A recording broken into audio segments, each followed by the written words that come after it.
Bueno, crece la preocupación porque se ha evidenciado un rechazo en las licencias médicas por motivos de salud mental entre 2019 y 2020. El COMPIN, por ejemplo, el promedio es de un 16%. Vamos a conversar del tema.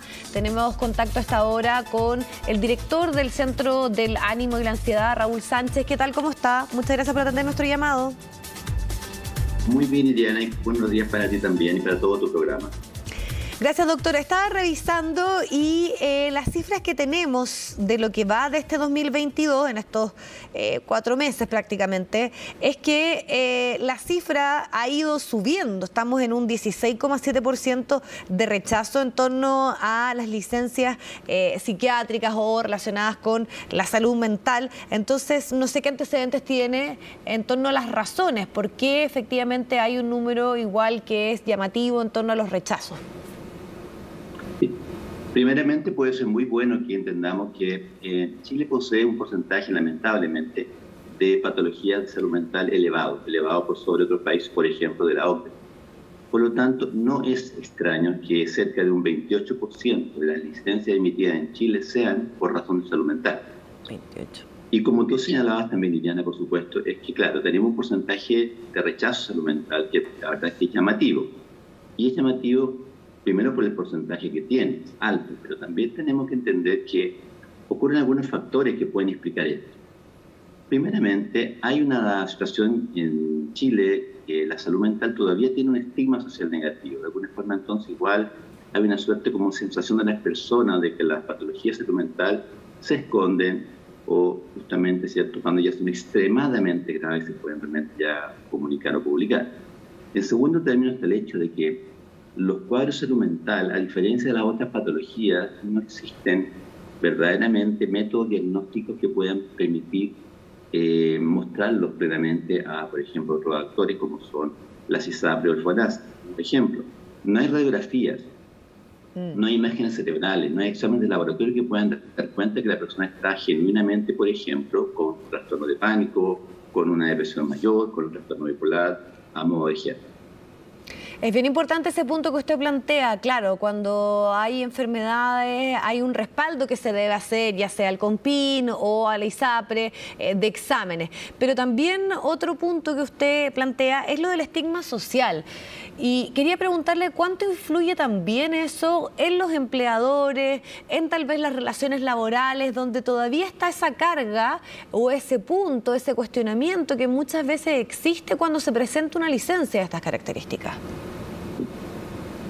Como un dato bien, diría yo, duro de los estudios a nivel mundial, se sabe que hay patologías como el trastorno bipolar que tienen más o menos un retardo diagnóstico de 8 años, es decir, un tiempo desde que se hace verdaderamente o están los síntomas presentes del cuadro clínico hasta que la persona está diagnosticada y tratada de 8 años. Y muchas veces se explica eso porque hay una resistencia de los pacientes, primero, a consultar a un psiquiatra, segundo, a aceptar un diagnóstico de tipo psiquiátrico, o tercero, a iniciar un tratamiento de tipo psiquiátrico.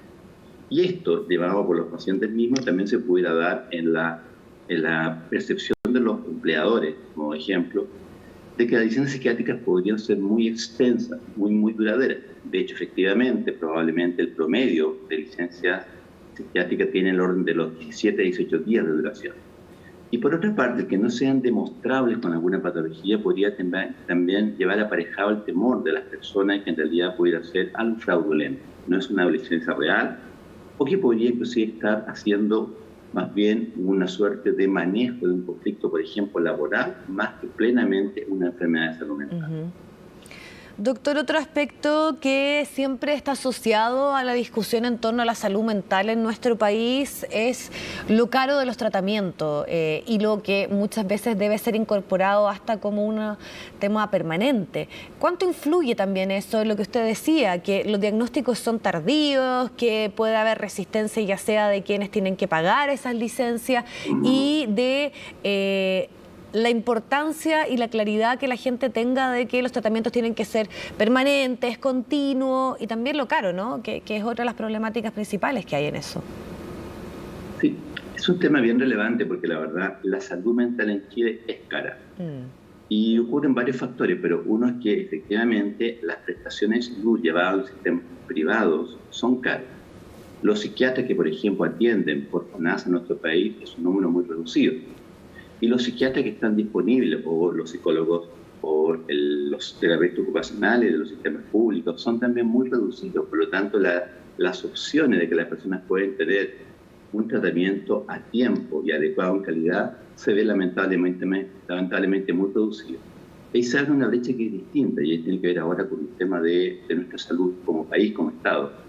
Es indudable que nosotros, para nuestros niveles de patología mental, que no son óptimos, ¿cierto?, tenemos un gasto de inversión en salud mental que es muy bajo. Efectivamente, en Chile se hace un gasto de salud mental que no es más allá del 2% del gasto de la salud, ¿cierto?, del país en salud mental. Es decir, no más del 2% del gasto de salud está destinado a la salud mental. Por lo tanto, eso es completamente insuficiente y tenemos justamente un llamado de alerta para las autoridades, para el Estado chileno respecto a que eso no se ha podido todavía resolver. Es decir, invertimos muy poco donde la gente tiene muchos problemas. ¿Cuál sería un promedio idóneo o en comparación también con las realidades de otros países? Y usted dice, hacemos un llamado a las autoridades. Bueno, y fue un tema que de alguna manera estuvo presente durante las campañas presidenciales. El actual presidente, de hecho, ha reconocido públicamente que esta está dentro de sus prioridades. Él también ha contado su propia vivencia en torno a lo que tiene que ver con la salud mental. Entonces, ¿cómo mira la posibilidad? Porque también otra de las problemáticas que estamos viviendo es efectivamente la restricción, la inflación, la problemática económica. Entonces, muchas veces hay temas que se siguen postergando y acá hay una urgencia en torno a cómo se responde como Estado en relación a dar una mejor respuesta, a que el sistema funcione mejor cuando hay problemas y trastornos de la salud mental. Los problemas de salud mental que un país no atiende a tiempo, la verdad es que son muy caros. Es decir, cuando uno no atiende adecuadamente los problemas iniciales de salud mental de una población, estos se van agravando, no se van mejorando espontáneamente. Por lo tanto, después va a ser mucho más caro tener que tratarlos. Y estamos después tratando las secuelas, como ejemplo. Voy a colocar un ejemplo dramático, pero que me puede ilustrar bien. Chile tiene cerca de 1.500 suicidios por año.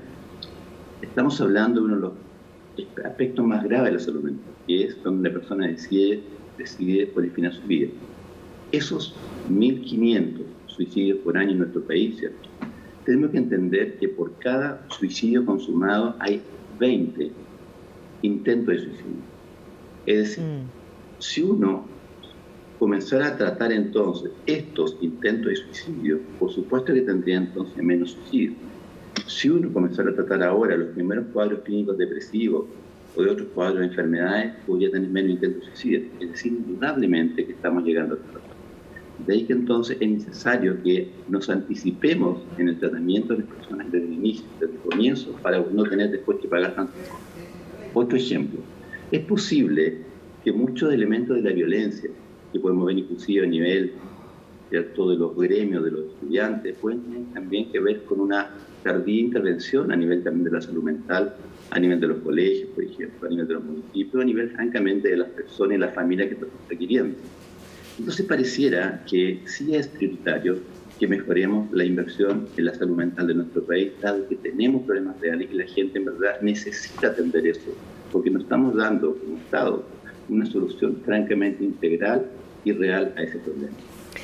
Es interesante la reflexión y hemos tenido que conversar y discutir sobre todo en torno a nuestra juventud, a nuestros niños, a hechos de bullying, de violencia extrema, y habían debates hasta en las redes, claro, debates tal vez mucho más desde el punto de vista de la sensibilidad o la experiencia de cada uno, decir qué es lo que ha ocurrido, qué pasó en un contexto de pandemia, cómo estamos respondiendo precisamente, además a seres humanos que se están formando, donde es mucho más difícil. Entonces, ¿cuánto de lo que puede ser un trastorno de enfermedad o de problema está en algo que es clínico, que efectivamente hay una condición, y cuánto se puede gatillar también por un contexto social?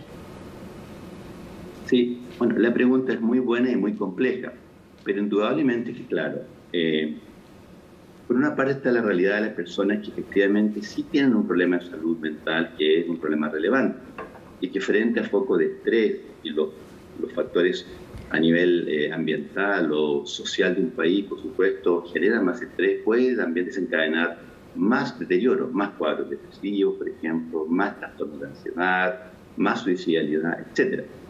Pero también por otra parte están aquellas situaciones que tienen que ver ahora con lo que le pasa a la gran parte de las personas normalmente, que tienen que ver con esto que tú señalas muy bien, ¿cierto? De cómo elementos de lo que significa la convivencia nacional, de cómo significa los factores estresores también a nivel de un país, por lo que ocurre en un país en todo su contexto, también va generando que las poblaciones con más vulnerabilidades, y los adolescentes lo son indudablemente también, pueden tener respuestas a veces desproporcionadas o desmedidas, que obviamente hay un descontrol conductual, como lo puede haber en una persona individual solita, también lo puede haber sobre todo en un grupo, y los grupos realmente podrían tener más descontroles conductuales desde ese punto de vista.